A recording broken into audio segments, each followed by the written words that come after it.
Welcome to Café Tales.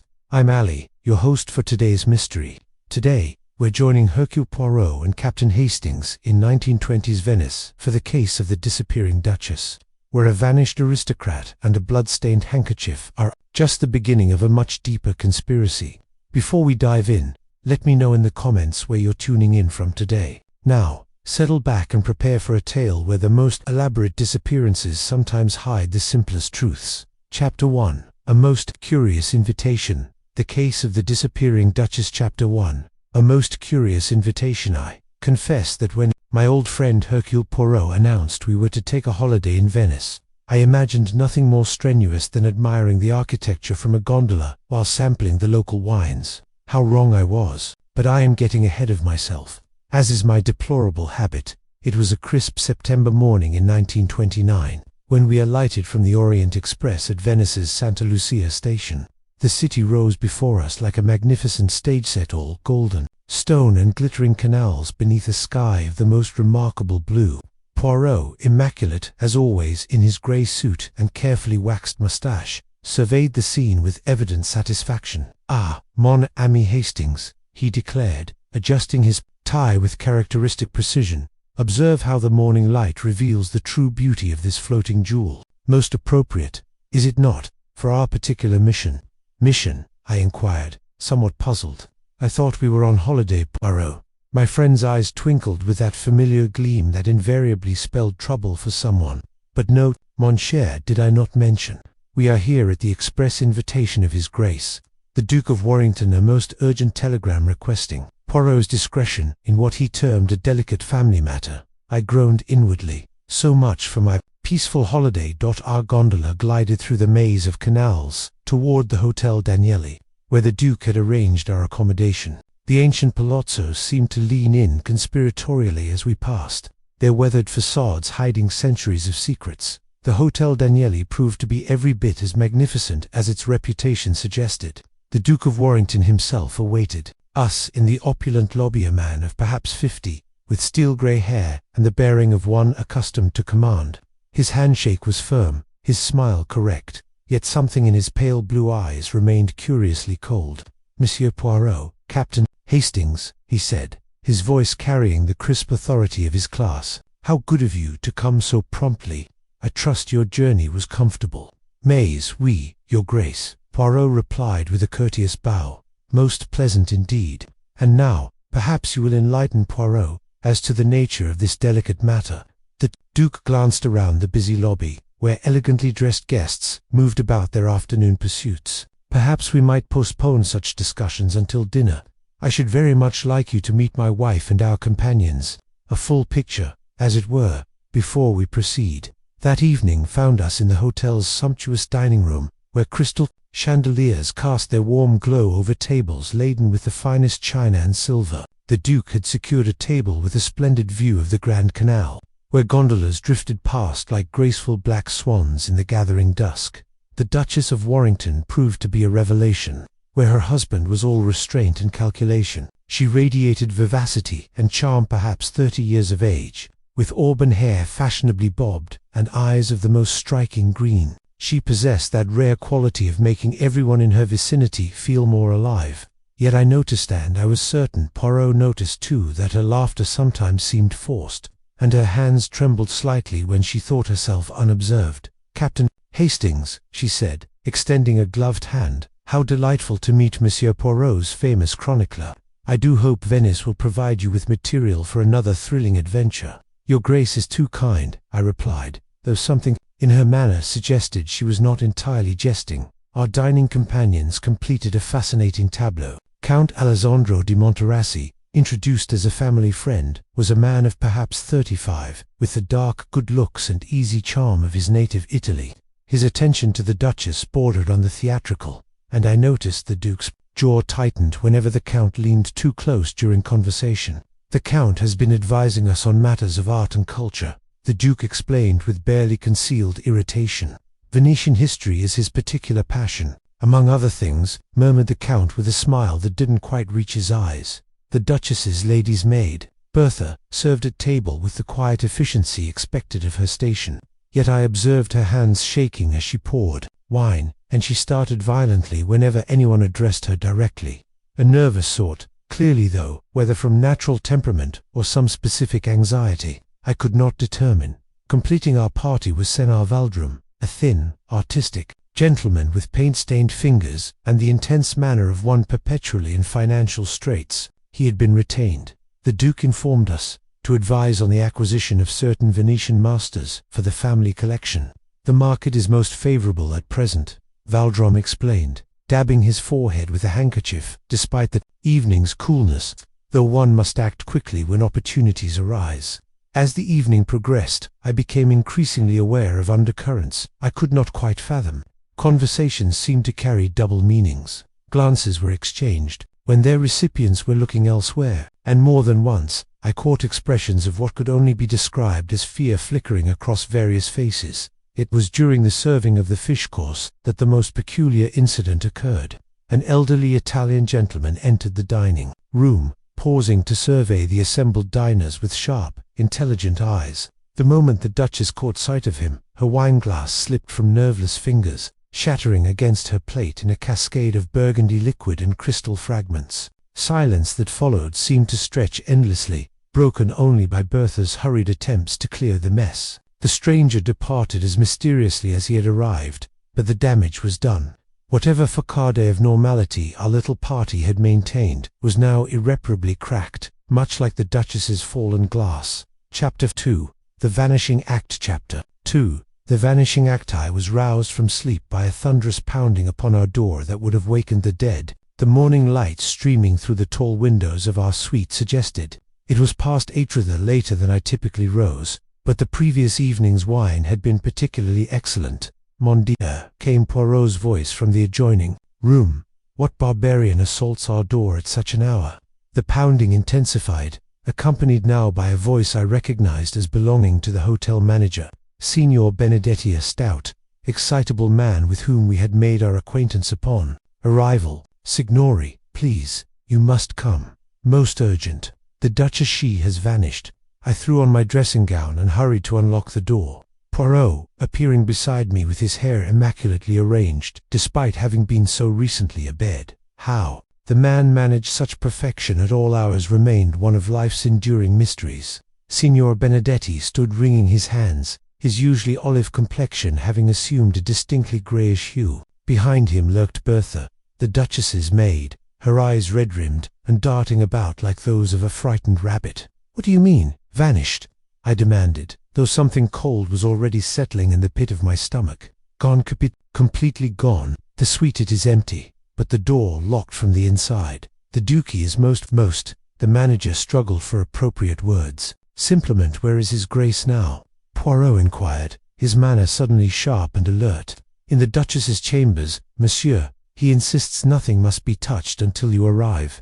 We dressed with all possible speed and followed our guides through the hotel's labyrinthine corridors to the ducal suite. The accommodations were magnificent 3 rooms overlooking the Grand Canal, furnished with antiques that would have made a museum curator weep with envy. The Duke stood in the center of the sitting room, perfectly dressed despite the early hour, examining his pocket watch with the detached air of a man reviewing a railway timetable. His composure was so complete as to be almost unnatural. "Ah, Poirot," he said without preamble. "Good of you to come so promptly. As you can see, we have something of a situation." "Indeed, Your Grace. Perhaps you would be so good as to explain the circumstances." The Duke gestured toward the bedroom with a wave that suggested mild irritation rather than concern for his missing wife. Cordelia failed to appear at breakfast. When Bertha came to wake her at 7 our usual time, she found the door locked. The spare key revealed. "Well, see for yourself." We proceeded into the bedroom, and I must confess, the scene was most peculiar. The bed had clearly been slept in, the covers thrown back carelessly. Upon the coverlet lay an exquisite emerald evening gown, obviously intended for the gala that had been planned for that very evening, a gown that would now never be worn. But it was the dressing table that commanded attention. The jewelry case sat open and completely empty, its velvet-lined compartments gaping like hungry mouths. Cosmetics were scattered about, and face powder had been spilled across the surface in what struck me as an oddly deliberate pattern. "The jewels," Poirot observed, examining the empty case with his magnifying glass. They were valuable. Nest CEPA considerably. The Duke replied dryly. The emerald parure alone was worth £10,000, a wedding gift from my late father. Count Alessandro chose that moment to burst into the room, his usually immaculate appearance dishevelled, and his dark eyes wild with what appeared to be genuine distress. Cordelia, he cried, looking about desperately. Where is she? They tell me she has disappeared, but this cannot be. I spoke with her only last evening after dinner. She seemed perfectly well, though perhaps a little preoccupied. The Duke's jaw tightened almost imperceptibly. The Count was one of the last to see my wife, he said with studied neutrality. Your Grace. Bertha stepped forward, her voice barely above a whisper.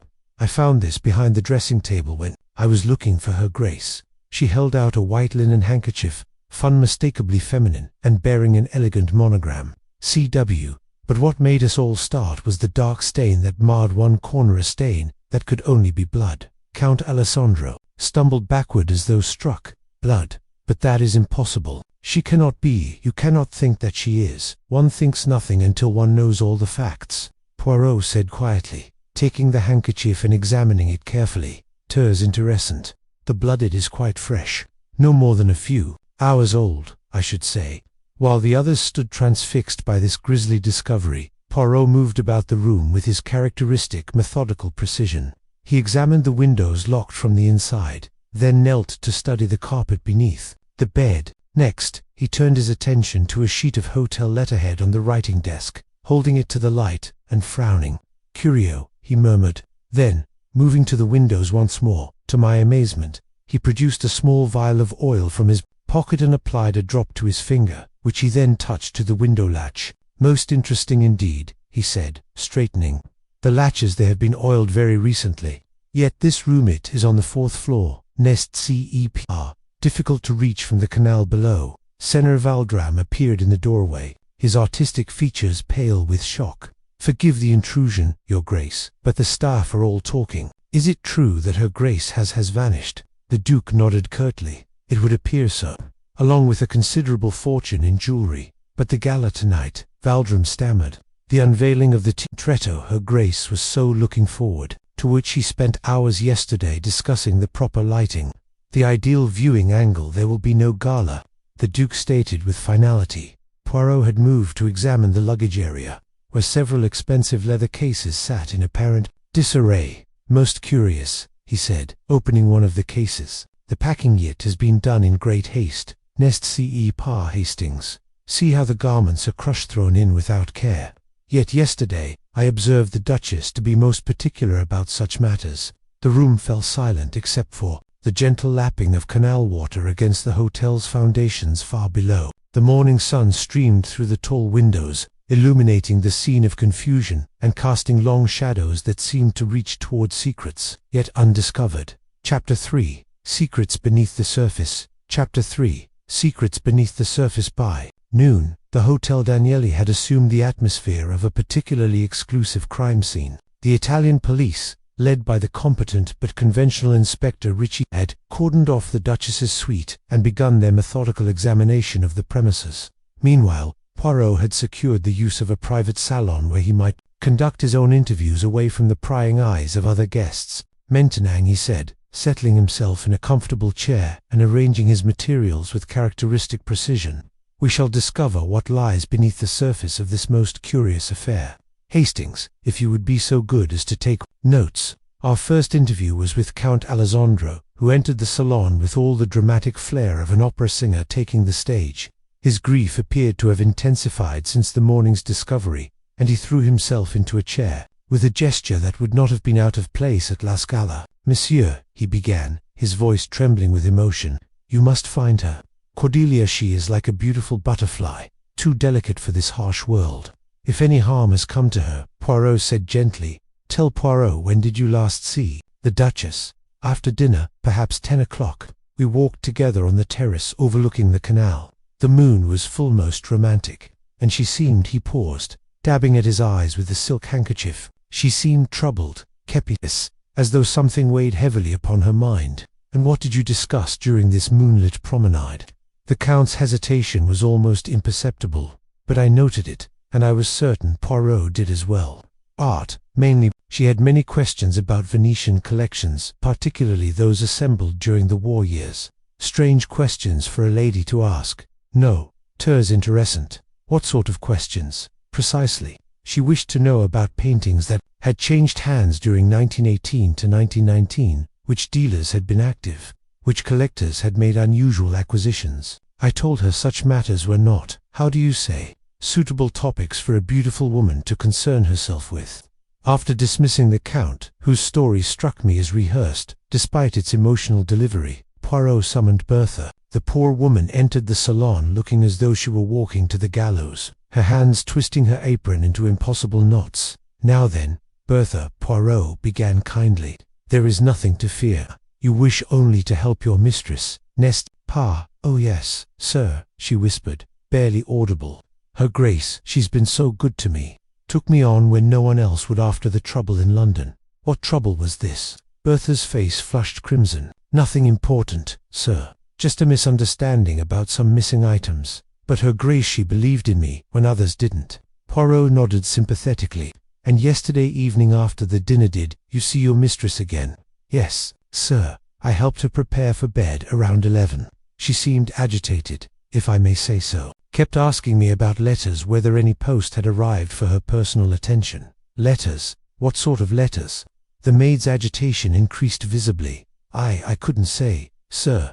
Her Grace was very particular about her correspondence. After a few more questions yielded little additional information. Poirot excused Bertha. However, as she reached the door, he called out casually, "Oh, and Bertha, perhaps you would be so good as to bring me any papers or letters from your mistress's belongings that might help in our investigation." The effect was extraordinary. Bertha went white as a sheet, swayed on her feet, and clutched the doorframe for support. "There's nothing, sir. Nothing at all," she stammered before fleeing the room.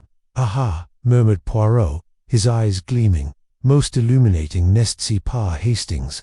Our next appointment was with Senard Valdrum at his gallery, a short gondola ride through the winding canals. The establishment proved to be a revelation in itself, or rather, the lack thereof, where one might expect to find a thriving art dealer's premises filled with paintings and sculptures. We discovered a space that was almost cavernously empty. Met us at the entrance, his nervous energy even more pronounced than the previous evening. Perspiration beaded his forehead despite the cool afternoon breeze from the canal. "Gentlemen, welcome to my humble gallery," he said, gesturing around the barren walls.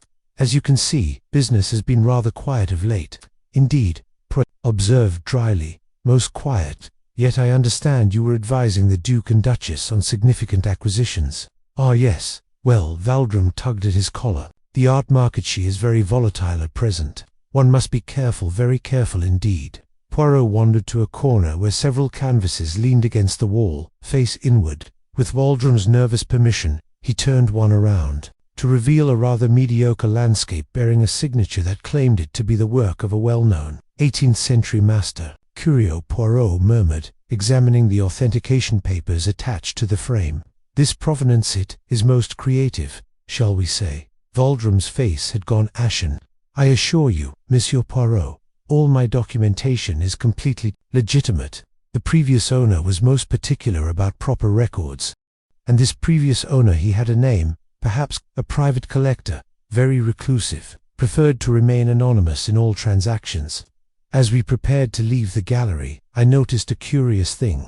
Across the narrow canal, partially concealed, behind a marble column of the opposite building, stood the same elderly Italian gentleman who had so disturbed the Duchess at dinner the previous evening. He appeared to be watching the gallery with intense interest, but the moment he realized I had spotted him, he melted away into the shadows with remarkable agility for a man of his apparent years. "Poirot," I whispered urgently, "did you see—" But when I turned back to point out our observer, the man had vanished completely, leaving only the gentle lapping of water against ancient stone and the growing certainty that our investigation had only just begun to scratch the surface of a much deeper and more dangerous mystery. Chapter 4. The past intrudes. That evening found us back at the Hotel Danieli, where Poirot had requested permission to examine the Duchess's personal effects more thoroughly. Inspector Ritchie, though initially reluctant, had agreed to allow this additional investigation, perhaps recognizing that the Belgian detective's methods however unorthodox, had proven effective in the past.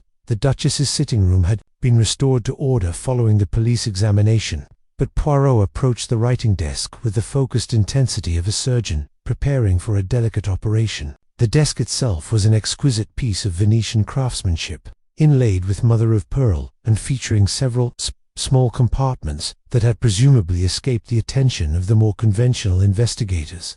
"Regard, Hastings," Poirot murmured, running his fingers along the desk's ornate surface. "The little grey cells, they suggest that a lady as particular as our Duchess would not leave important correspondence in obvious places." His persistence was rewarded when a gentle pressure on a decorative rosette caused a hidden drawer to spring open. Within lay a manila envelope bearing the letterhead of Whitmore Associates, Private Investigators, London and Boyle. Poirot exclaimed softly, withdrawing a substantial report bound in blue covers. "Most illuminating, I suspect." The contents proved to be a comprehensive investigation into the Duke of Warrington's activities during the final years of the Great War, when he had served as a diplomatic attaché in various European capitals. What I read made my blood run cold. "Good Lord, Poirot," I breathed, scanning the damning allegations. "If even half of this is true."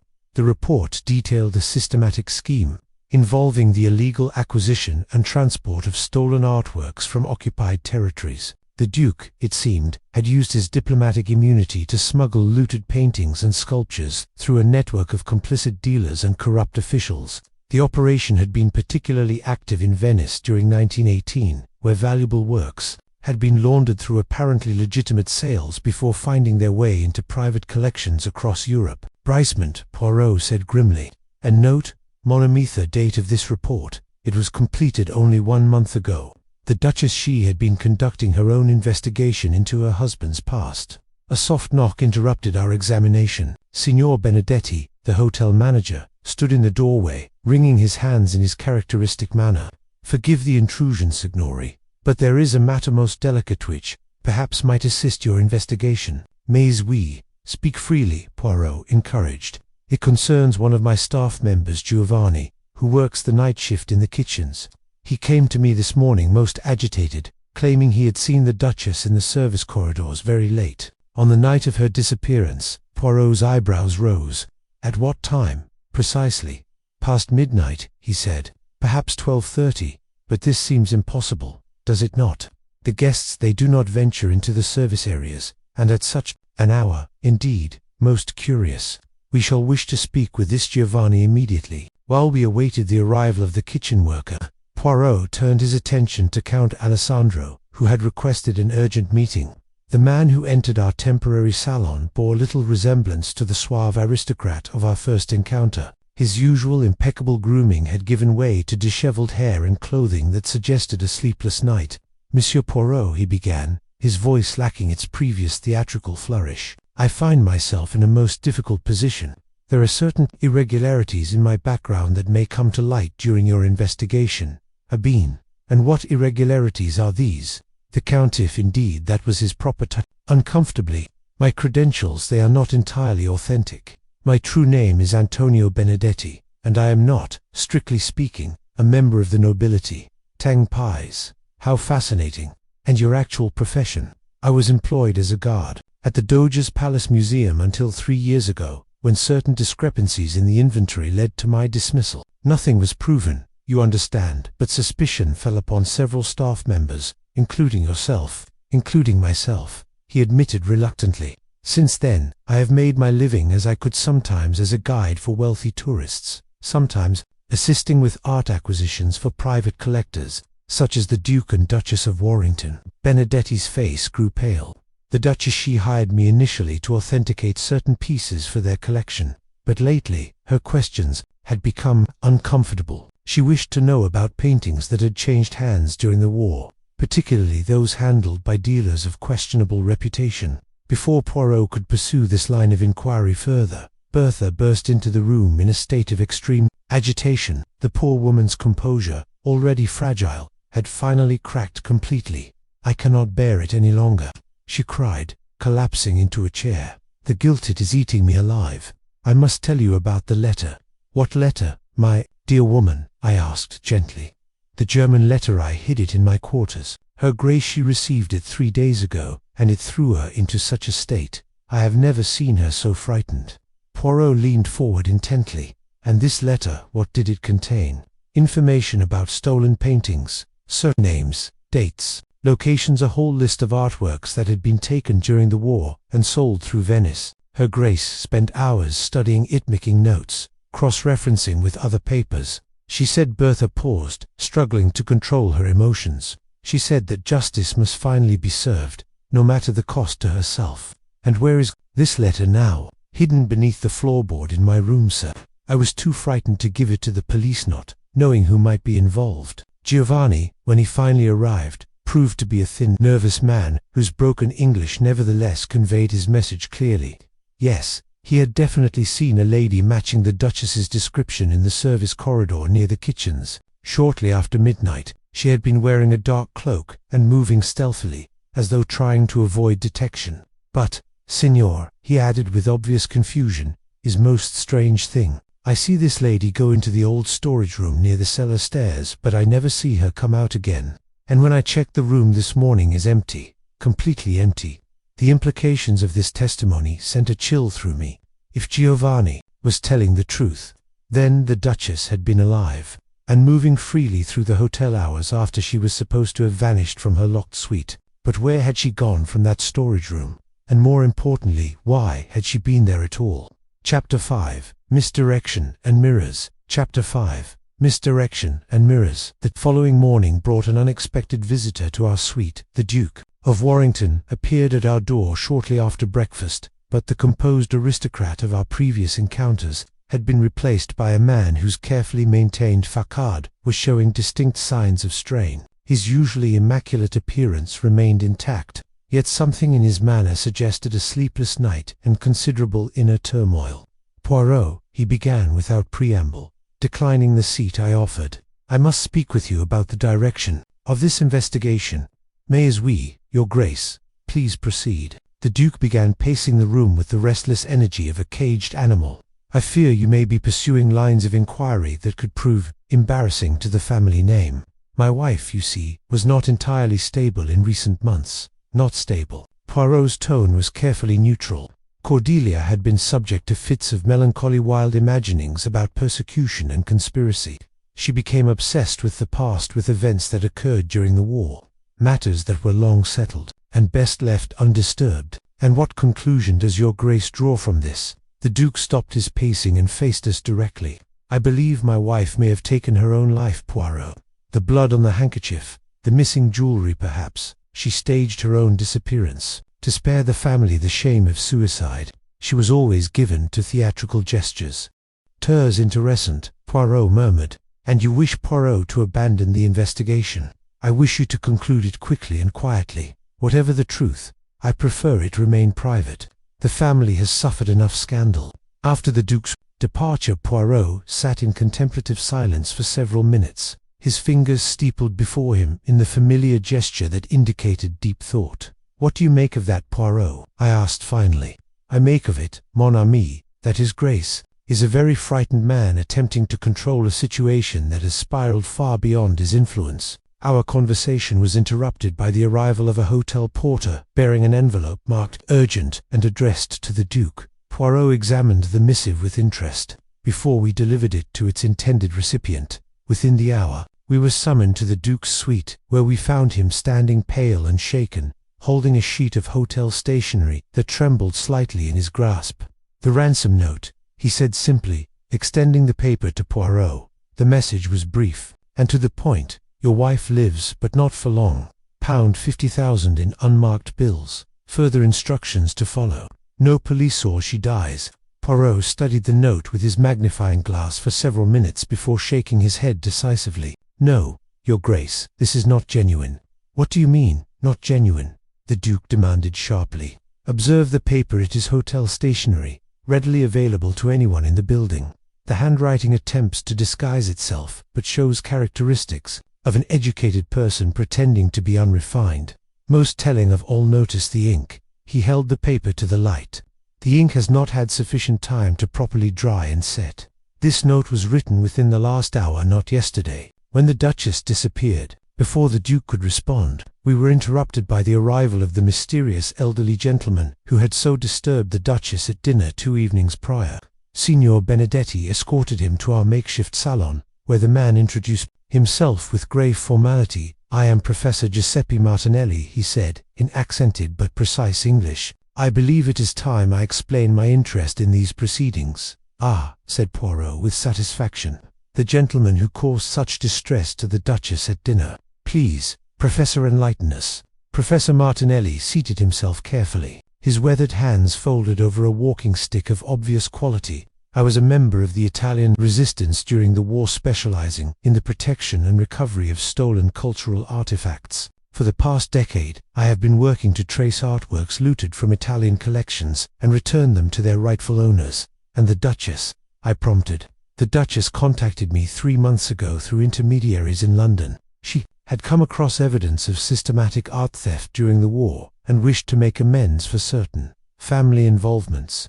The Duke's face had gone ashen. "You have no proof of any such?" "On the contrary, Your Grace," Professor Martinelli interrupted quietly. "I have extensive documentation of the smuggling operation that used Venice as a transit point in 1918. Your diplomatic immunity provided the perfect cover for moving stolen masterpieces from Austrian and German collections into private hands." "This is preposterous," the Duke blustered, but his protest lacked conviction. "The Duchess possessed copies of shipping manifests, correspondence with dealers, even photographs of specific works being loaded onto diplomatic vessels. She was prepared to return everything, paintings, sculptures, of an information about their current locations."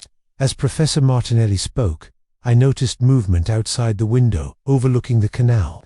2 figures stood in earnest conversation. On the small bridge nearby, Count Alessandro and Senor Valdrom. Even at this distance, their agitation was apparent, and they kept glancing toward the hotel as though expecting pursuit. "Poirot," I whispered, directing his attention to the window.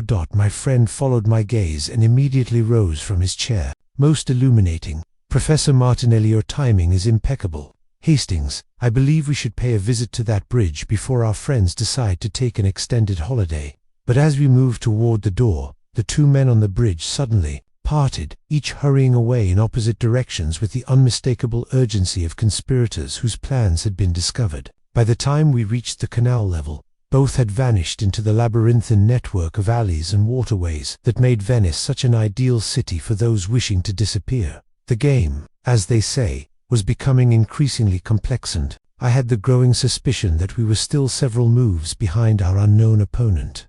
Chapter 6. The Web Unravels. Chapter 6.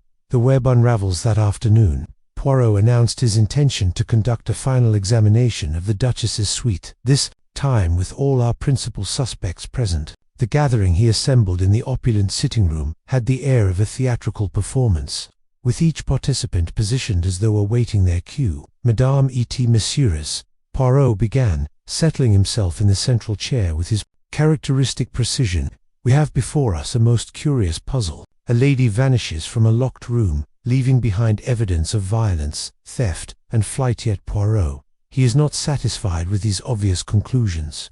Inspector Ritchie shifted uncomfortably beside the window. The Italian policeman had grown increasingly frustrated with Poirot's unconventional methods, preferring the straightforward interpretation that the Duchess had been murdered and her body disposed of in the canal. "With respect, Monsieur Poirot," the inspector interjected, "we have blood, we have motive, we have opportunity. What more evidence is required?" "Precisement the question I ask myself," Poirot replied smoothly. "But first, let us examine this evidence more carefully. Hastings, if you would be so good as to accompany me to the bedroom." We processed into the adjoining chamber, where the scene remained exactly as we had first encountered it. Poirot moved immediately to the dressing table, where the spilled face powder still marked the polished surface. "Observe, if you please, the pattern of this powder," he said, gesturing with his walking stick. "At first glance, it appears to be the result of a struggle, cosmetics scattered in haste, perhaps during an assault. But look more carefully at the distribution." He knelt beside the dressing table and pointed to a peculiar clear space in the powder pattern. "See here, the powder forms an arc, as though someone crawled beneath this table. But why would an attacker need to crawl? And why would a victim seek refuge in such an inadequate hiding place? The Duke stood rigid near the doorway, his face a mask of controlled tension. "What are you suggesting, Poirot?" "I suggest nothing yet, Your Grace. I merely observe." He moved to the windows, examining the recently oiled latches once more. "These windows, they present us with another curiosity.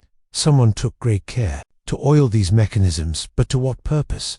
The room is 4 floors above the canal, accessible only by boat, and such access would be visible to any number of observers. Count Alessandro, or rather, Antonio Benedetti, as we now knew him, nervously near the bed. Perhaps the oil was applied to ensure the windows opened silently." "Possible," Poirot agreed.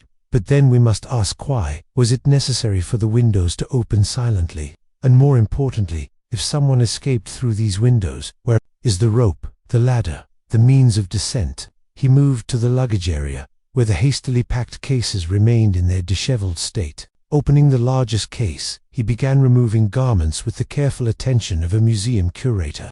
"Notice, please, how these clothes have been packed.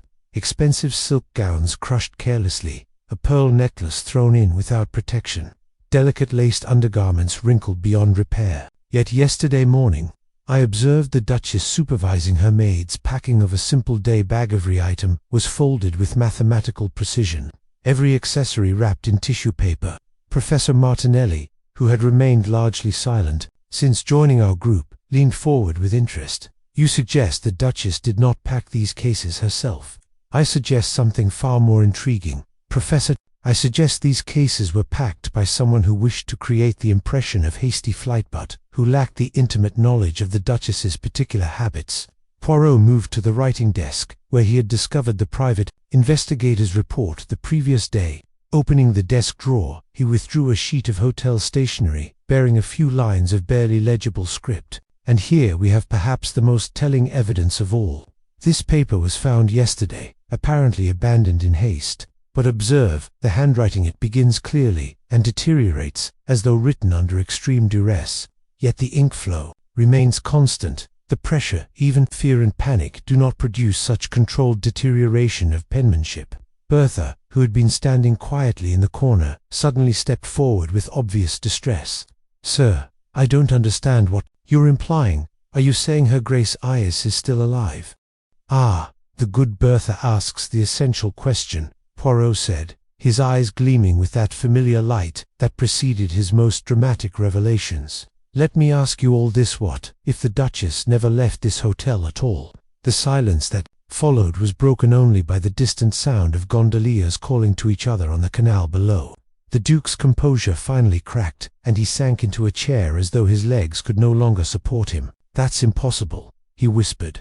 "The room was searched. The entire hotel has been searched. Where could she possibly?" "Exactamente. The question we must answer," Poirot replied. "But first, let us consider why such an elaborate deception might be necessary. Professor Martinelli has enlightened us about the wartime art smuggling operation. The Duchess had evidence of these crimes and was prepared to make restitution. But what if she discovered that the operation had never truly ended?" Senna Valdrum, who had been maintaining a nervous silence, suddenly started as though struck. "What do you mean, never ended?" "I mean, Monsieur Valdrum, that your gallery's curious lack of inventory, combined with your possession of questionable authentication documents, suggests an ongoing business in artistic forgeries and stolen goods. I believe the Duchess discovered not only her husband's past crimes, but his continuing association with dealers of dubious reputation." The art dealer's face had gone pale, and perspiration beaded his forehead, despite the cool afternoon air. "You have no proof of any such allegations, do I not? Then perhaps you can explain why you and Monsieur Benedetti were observed this morning in what appeared to be a rather urgent consultation on the bridge outside this hotel, and why both of you seemed prepared for immediate departure from Venice." The web of deception that Poirot had been carefully untangling was beginning to reveal its true pattern. The Duchess had not been the victim of a crime, but rather the architect of an elaborate scheme, designed to expose the truth while protecting herself from those who would silence her. Yet, one crucial question remained unanswered. If she had never left the hotel, where exactly was she concealed? Chapter 7. The Hidden Chamber. Chapter 7. The Hidden Chamber. Mise Amos, Poirot announced, rising from his chair with dramatic deliberation. The time has come for Poirot to demonstrate the truth behind this most elaborate masquerade.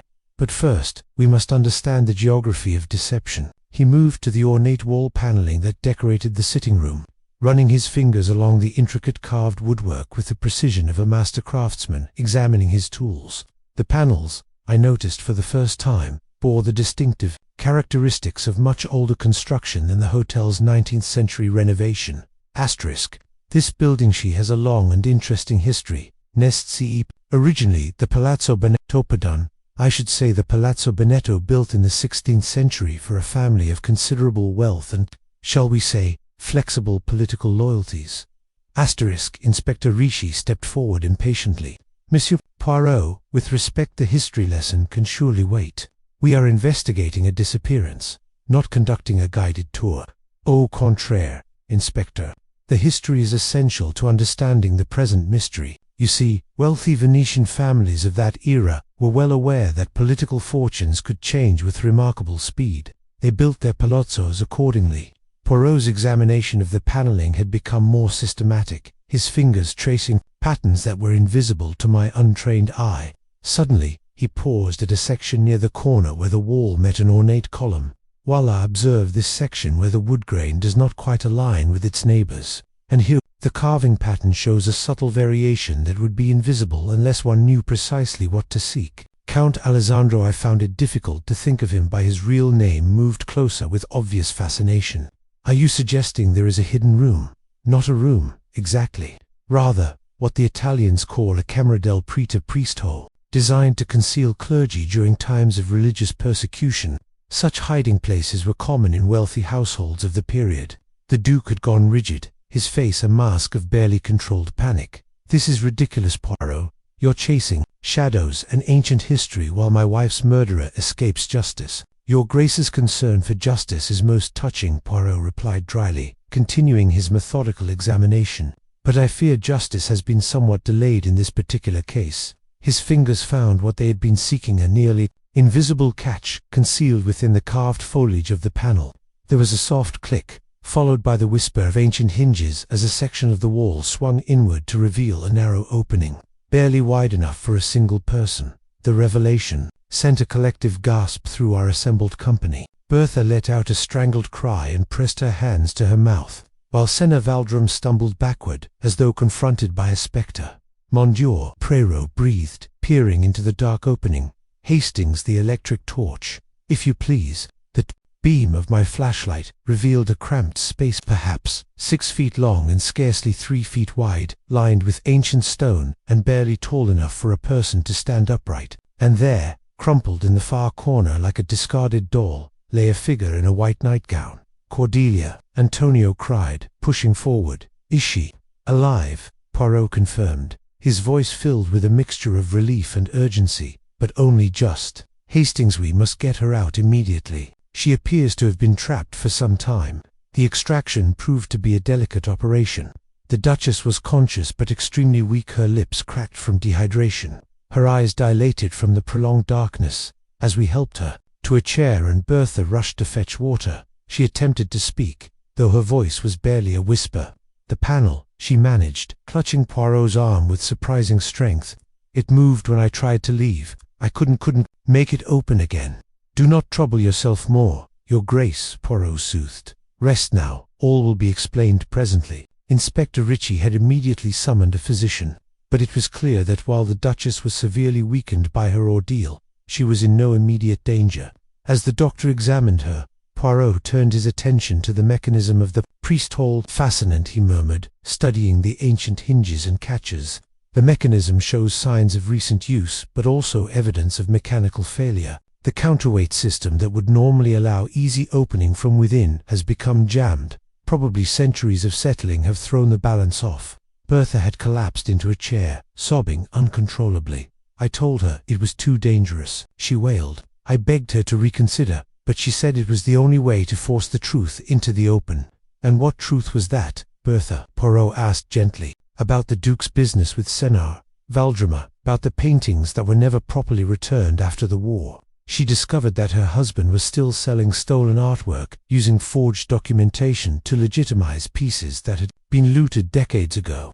The Duke had edged toward the door during the commotion surrounding his wife's rescue, but Antonio moved smoothly to block his exit. For the first time since our arrival in Venice, the young man's manner carried an unmistakable air of authority. "I think not, Your Grace," Antonio said firmly. "There are still several matters that require clarification. Who are you to stop me?" the Duke demanded, though his voice lacked its usual commanding tone. "Agent Antonio Benedetti, Italian Cultural Recovery Division," came the crisp reply. "I have been investigating the continuing sale of looted artworks for the past 2 years. The Duchess's cooperation has been invaluable in building our case. The revelation that our supposed was actually an undercover government agent sent another shock through the assembled company. Yet even as the pieces of the puzzle fell into place, I realized that the most dramatic revelations were yet to come." Chapter 8. Justice and Redemption. Chapter 8. Justice and Redemption. The events that followed the Duchess's dramatic rescue unfolded with the swift efficiency of a long-delayed reckoning. Within an hour of Agent Benedetti's revelation of his true identity, the Duke of Warrington found himself under formal arrest by the Italian authorities at charges ranging from wartime art theft to ongoing fraud and conspiracy. Inspector Ricci's earlier skepticism toward Poirot's methods, now replaced by grudging admiration, supervised the Duke's removal from the hotel with professional satisfaction. The once imposing aristocrat had shrunk visibly, his carefully maintained facade crumbling like ancient plaster beneath the weight of accumulated lies. 28 years, he muttered as the handcuffs were applied. 28 years, I've lived with this hanging over me, and now a slip of a girl brings it all crashing down. Not a slip of a girl, Your Grace, Poirot corrected quietly. A woman of exceptional courage who chose justice over personal comfort, a choice you might have made yourself years ago, had you possessed even a fraction of her moral strength. Signora Baldrame's confession followed almost immediately, the art dealer's remaining composure dissolving the moment he realized the full extent of the evidence against him. In a tearful admission that lasted nearly 2 hours, he detailed the intricate network of forgers, corrupt dealers, and complicit collectors that had kept the stolen artwork circulating through the black market for decades. "I never meant for it to continue so long," he sobbed, his artistic hands trembling as he signed his statement. "After the war, I thought it would end naturally. But the Duke, he had such influence, such connections. One transaction led to another, and before I knew it, I was trapped in a web of my own making. The Duke promised you a legitimate future if you continued your services." Agent Benedetti inquired, his manner now entirely professional. "He said the statute of limitations would protect us all eventually, that if we were careful, patient, we could retire wealthy men with no consequences. I was a fool to believe him." As Valdrum was led away in custody, Poirot turned his attention to the Duchess, who had recovered sufficiently to provide her own account of the extraordinary deception she had orchestrated. Propped against cushions in the hotel's private salon, with Bertha hovering anxiously nearby, she spoke with quiet determination, despite her obvious physical exhaustion. "I discovered the truth about my husband's activities quite by accident," she explained, accepting a cup of tea with grateful hands. "A chance conversation with Professor Martinelli at a London gallery opening led me to hire the private investigators. When I learned the full scope of what had been happening, not just during the war, but continuing to this very day, I knew I had to act." "But why stage such an elaborate disappearance?" I asked, still marveling at the complexity of her plan. "Surely there were simpler ways to expose the truth." The Duchess smiled dryly. "My husband was a powerful man with influential friends. A direct accusation from his wife would have been dismissed as marital hysteria, but a mysterious disappearance, complete with suggestions of murder that would demand investigation by authorities who could not be so easily influenced. And you counted on Poirot's reputation to ensure the investigation would be thorough enough to uncover the truth." Agent Benedetti added with evident admiration. "Precisement," Poirot confirmed. "A most ingenious plan, though, one that nearly cost Your Grace her life when the mechanism of the priest hole failed." Professor Martinelli, who had remained to witness the conclusion of the case, stepped forward with evident emotion. "Your Grace, I cannot adequately express my gratitude. Thanks to your courage, we have recovered documentation that will allow us to trace dozens of stolen masterpieces. Families who thought their treasures lost forever will see them returned." The Duchess's eyes filled with tears. "It was the least I could do. I profited for years from my husband's crimes, living in luxury purchased with blood money. If I can help restore even a few of those treasures to their rightful owners, perhaps I can find some measure of peace." As the afternoon shadows lengthened, across the canal outside, the various threads of the case were drawn to their proper conclusions. Berthaud, cleared of any wrongdoing but dismissed from service, was offered employment by Professor Martinelli to assist in cataloguing recovered artworks. Agent Benedetti prepared to return to Rome with evidence that would expand the investigation across multiple countries. The hotel staff, particularly young Giovanni, whose testimony had proven crucial, were commended for their assistance. Throughout these proceedings, Poirot maintained his characteristic composure, but I could sense his deep satisfaction at seeing justice finally served after so many years of delay. As we prepared to take our leave of Venice the following morning, he stood at the window of our suite, gazing out at the ancient city that had witnessed so much history, both glorious and shameful. "You know, Hastings," he said thoughtfully, "this case has reminded Poirot of an important truth. The past, it is never truly past. The crimes we commit, the choices we make, they echo through the years like ripples on these very canals. Sometimes those ripples bring consequences we never anticipated, and sometimes they bring justice, however delayed." I replied, thinking of the Duchess's extraordinary courage and the artworks that would finally find their way home. "Justice, but at what cost? The Duke will face trial and almost certain imprisonment. His wife, though vindicated, must rebuild her entire life. All this suffering because one man chose greed over honor so many years ago."